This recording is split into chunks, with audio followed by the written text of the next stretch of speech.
안녕하세요. 건국대학교 노영입니다. 저는 오늘 학술활동 건전성 제고를 위한 업적 평가 개선 방향에 대해서 발표를 하도록 하겠습니다. 저는 이제 학술활동 건전성 제고를 위한 연구기관 공고 사항에 대해서 한 3가지 정도로 말씀을 드릴 텐데, 이런 공고 사항이 나오기까지 제가 어떤 과정을 거쳤는지를 좀 말씀드리고자 합니다. 먼저 국내 현황에 대해서 3가지 포인트에서 좀 조사를 했고요. 그리고 해외에서의 그 부실의심 학술지 관련 동향 분석하고 해외 연구자를 대상으로 한 면담도 수행을 했습니다. 그리고 국내 연구자 한 3,200명 정도를 대상으로 연구자 인식 조사를 하고 그 결과를 기반으로 해서 공고 사항을 도출을 했습니다.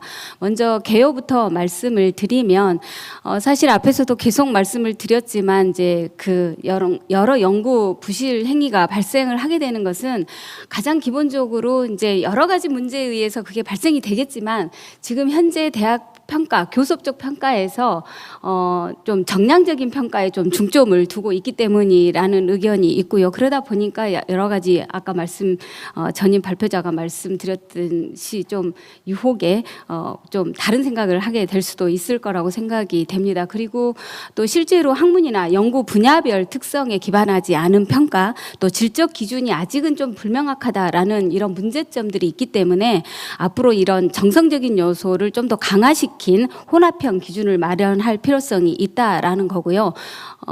그 다음에 또 양적 실적 중심의 업적 평가를 하다 보니까 부실의심 학회 활동을 할 수밖에 없는 좀 유혹을 받는다는 거죠. 논문 게재가 좀 빠르고 또 용이한 이런 학회를 좀 찾아가지고 논문을 게재하는 경향이 있고요. 실제로 통계적으로도 우리나라 연구자가 발표하는 논문의 5% 정도가 부실의심 학술지에 게재되고 있는 것으로 보여집니다. 따라서 연구 윤리 교육도 굉장히 중요하지만 이런 부실의심 학술 활동을 방지할 수 있는 구체적인 방안, 예를 들자면 체크리스트를 구체적으로 제시를 해서 인지할 수 있도록 하는 게 굉장히 중요하다고 생각이 되고요. 또 이런 문제점들을 해결하기 위해서는 그 부실의심 학술 활동을 하지 않도록 하는 게 굉장히 중요할 거라고 생각이 되는데, 그런 방안을 저는 연구업적 개선 방안 측면에서 말씀드리도록 하겠습니다. 이렇게 이제 이런 연구 방안을 기반으로 해서 건전한 학술 출판 생태계를 조성을 한다거나 새로운 연구업적 방안을 저희가 이제 제안을 하면 그거를 또 적극적으로 활용하는 게 필요하다고 생각이 되고, 또 학술활동 건전성 기준을 확립을 하고 그걸 또 적극적으로 교육하고 활용하는 것이 필요하다고 생각이 됩니다. 이런 방안을 제안하기 위해서 국내 현황 분석, 주로 이제 통계적인 데이터를 제시를 할 텐데, 먼저 주요 대학의 연구업적 평가 현황에 대해서 41개 대학을 조사를 했었습니다. 사실은 이제 대학명 같은 경우에는 이제 블랭크 처리를 했고요. 좀 예민하기 때문에 그 대학들의 연구 업적 기준을 전체적으로 수집을 하고 업적물의 배점을 정리를 한 다음에 분석 현황을 파악하고, 저희가 이제 그 배점을 어떻게 주는지를 파악하기 위해서 연구재단 등재지를 1점으로 해서 정규화를 시켰고요. 그리고 4가지 측면에서, 하단에 보이시는 4가지 측면에서 분석을 했습니다.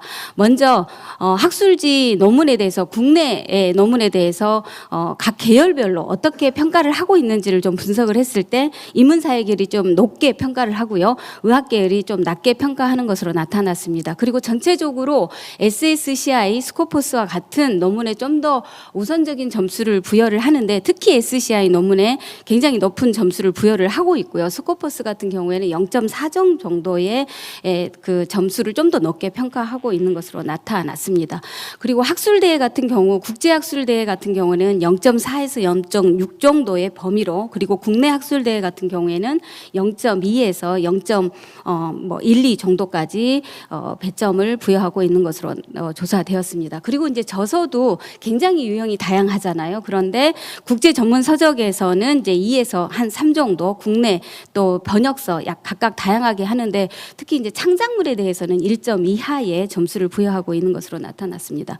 그리고 이제 JCR의 영향력 지수를 어떻게 평가하고 있는지, 좀 반영을 하고 있는지 봤는데, 사실은 JCR의 영향 영향력 지수 이거를 좀 질적인 평가다라고 생각하는 경향이 있는데 사실은 이것도 양적인 평가이죠. 그런데 우리나라 연구자들이나 평가하는 사람들은 이건 질적인 평가다라고 생각하고 있는 경향이 있었고요. 어쨌든 JCR 임팩트 팩터를 적용함에 있어서 순위 지수를 적용하는 대학이 굉장히 많았고요. 그다음에 지수를 적용하는 거는 소수, 그리고 인용수까지 적용하는 경우에는 한 개 대학, 우리가 이제 조사 대상 기준으로 말씀드리고요.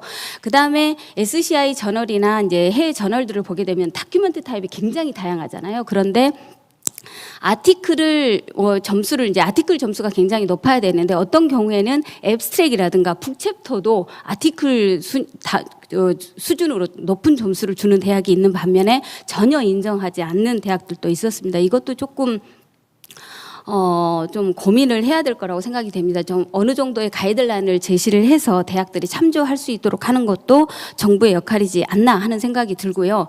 또 설립 주체별로 분석을 했을 때 전체적으로 많은 내용이기 때문에 그냥 그 키워드만 짚고 넘어가면 사립이 국립보다 높거나 유사하게, 그리고 수도권이 비수도권보다 높거나 유사하게 평가하고 있는 것으로 나타났습니다. 세 가지 유형으로 구분을 해서 평가를 했을 때는 인문사회과학대학이 다른 그 유형보다 좀 더 학술지에 높은 배점을 부여하고 있는 것을 볼 수가 있습니다. 그리고 이제 부실의심 학술지에 우리 국내 연구자가 얼마나 많이 출판하고 있는지를 좀 비교를 했는데, 저희는 이제 스코퍼스하고 비올리스트 두 개를 비교를 해서 그 비올리스트에 등재된 학술지의 국내 연구자가 얼마나 출판하고 있는지를 좀 비교를 했었습니다. 그 결과 이제 전체적으로 우리 국내 연구자가 있든 없든 간에 스코퍼스하고 비올리스트를 비교를 했을 때 부실의심 학술지의 주제 분야를 좀 분석을 했을 때 물리학 분야가 33%, 건강과학이 31% 정도이고요. 중분류는 참조를 하시고, 국내 연구자가 참여한 경우에 물리과학이 한 40%, 건강과학이 23%이고요. 중분류와 소분류도 참조를 하시면 될 것 같습니다. 그리고 이제 그 영향력 지수를 4분위로 나눠 가지고 평가를 했을 때에 SGR 점수의 50% 미만이, 그러니까 인용도가 굉장히 낮은 저널에 출판하는 비율이 60-70%이고요. 국내 연구자가 참여한 경우도 거의 비슷한 비중으로 나타났습니다. 결론적으로 평균적으로 낮은 영향력을 가진 학술지에 투과하고 있는 것으로 나타났습니다. 또 하나는 이제 부실의심 학술지의 논문 출판 현황을 봤을 때 전체적으로 봤을 때는 아주 그러니까 그 낮은 비율로 이제 감소하고 있는데 2018년에 왜 이렇게 올라갔는지는 모르겠지만 국내 연구를 보게 되면은요 2018년 이후에 급감하고 있는 것을 볼 수 있고 지금도 계속적으로 낮아지는 것으로 나타납니다. 아마 이거는 다 아시겠지만 2018년에 이슈가 있었죠. 그리고 나서 신문에 이제 많이 언론에서 보도가 되고 그러면서 연구재단이나 정부에서나 또 대학 자체에서 굉장히 많은 교육을 하고 노력을 했기 때문에 이런 결과 굉장히 긍정적인 효과, 그러니까 교육을 앞에 전 발표자가 말을 했는데 교육을 하게 되면 효과가 나타난다라는 것을 알 수가 있습니다.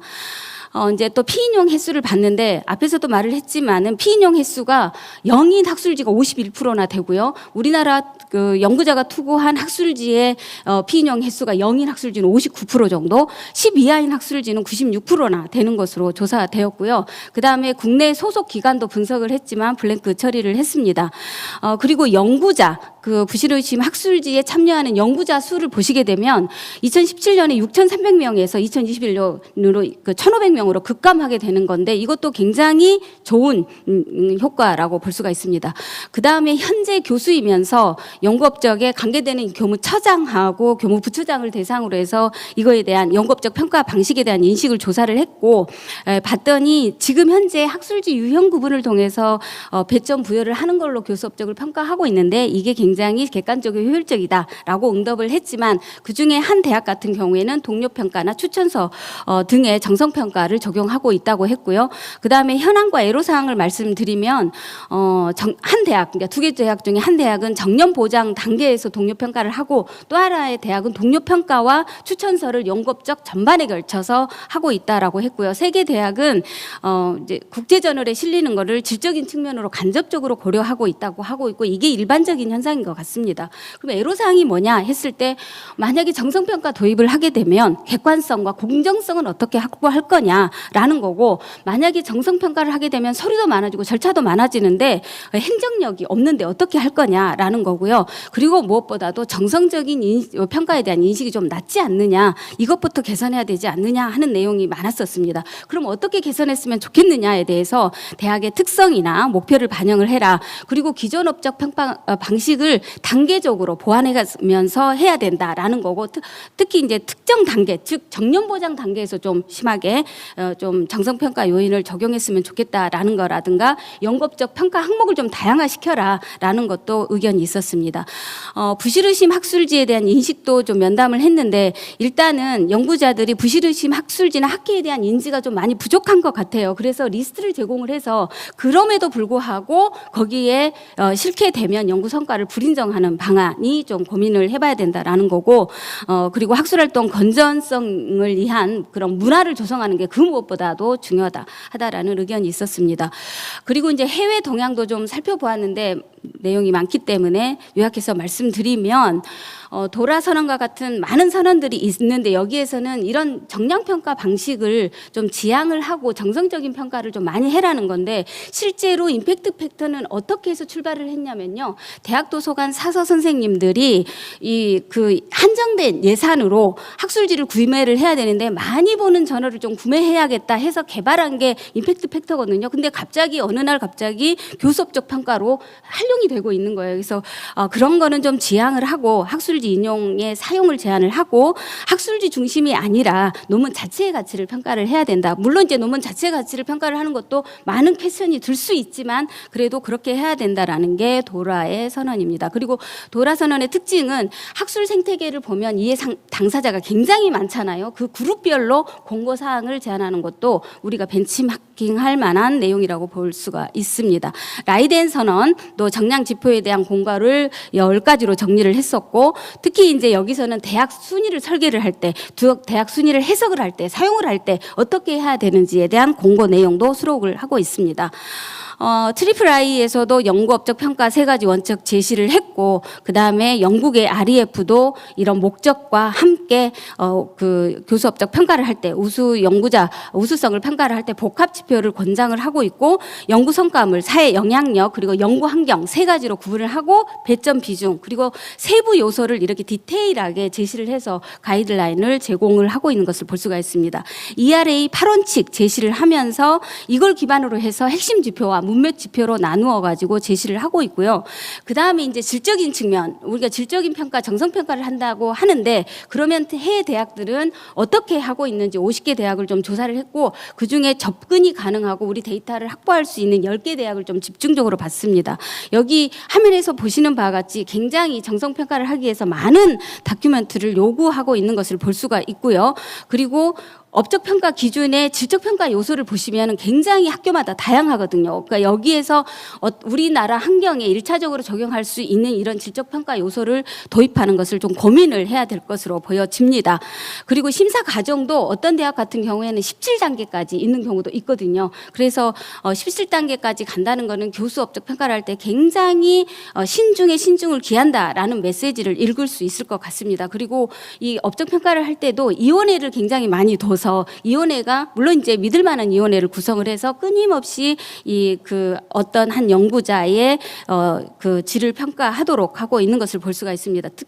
좀 특이한 거는 스탠포드 대학 같은 경우에는 학장과의 면담을 승진과 관계없이 주기적으로 하고 있는 경우요. 임페리얼 칼리지 런던 같은 경우 좀 재미있는 것 같은데, 대학의 기대치, 익스펙테이션이라는 것을 제시를 하면서 7가지를 제시하고 연구자가 이걸 보면서 경력 개발, 자기 개발을 할 수 있도록 하고 있는 경우고요. 이제 런던 대학 같은 경우에는 특정 정량 지표의 활용을 거부한다라는 것을 선언을 하고 있는 것을 볼 수가 있습니다.